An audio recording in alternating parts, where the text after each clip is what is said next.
ईश्वर के लिए व्याकुलता। अगर तुम्हें पागल ही बनना है तो संसार के विषयों के लिए पागल ना बनो, ईश्वर के लिए पागल बनो। लड़का ना होने पर लोग आंसुओं की धारा बहाते हैं, धन संपत्ति नहीं मिली तो कितनी हाय हाय करते हैं, किंतु भगवान के दर्शन नहीं हुए यह कह के कितने जन व्याकुल होकर रोते हैं। बताओ तो। जो सचमुच भगवान को चाहता है वह उन्हें अवश्य पाता है।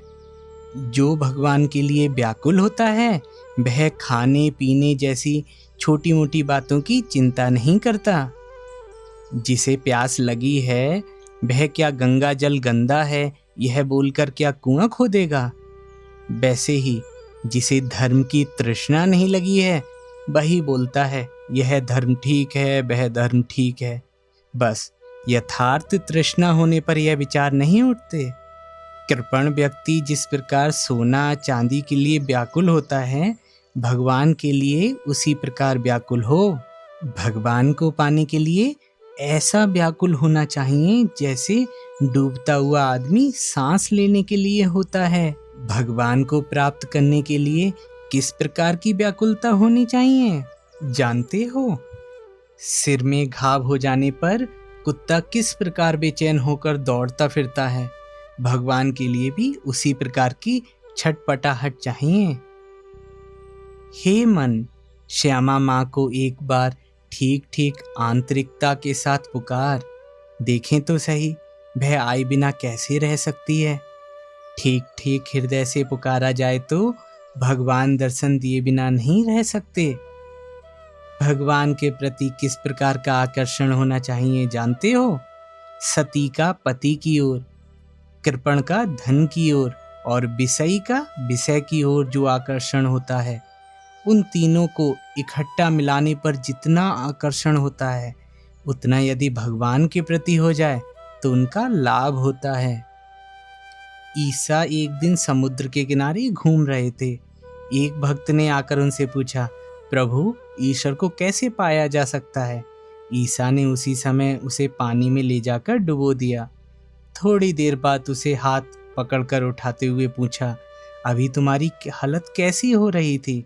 भक्त ने उत्तर दिया, प्राण अब गए तब गए ऐसा सा हो गया था। तब ईसा ने कहा, जब भगवान के लिए तुम्हारे प्राण इसी तरह व्याकुल होंगे तभी उनके दर्शन होंगे।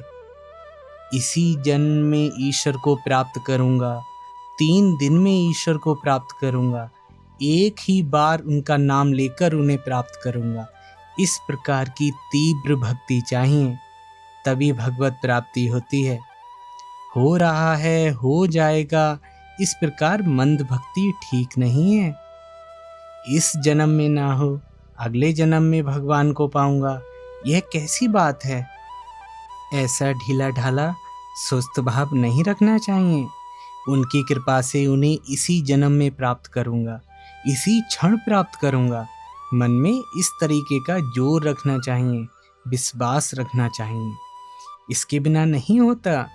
गांव में किसान लोग बैल खरीदने जाकर पहले बैल की पूंछ में हाथ लगाते हैं।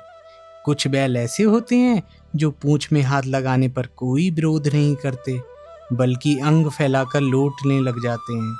ऐसा देखते ही किसान लोग समझ जाते हैं ये बैल किसी काम का नहीं है, और पूंछ में हाथ लगाते ही जो बैल तिल मिलाकर एकदम उछलने लगते हैं, उन्हें देखकर वे समझ जाते हैं ये खूब काम आएंगे। इन्हीं में से वे बैल पसंद कर खरीद ले जाते हैं। ढीला ढाला भाव अच्छा नहीं है। अपने में जोर लगाकर विश्वास के साथ कहो, उन्हें जरूर पाऊंगा, उन्हें इसी क्षण पाऊंगा, तभी तो यह संभव होगा।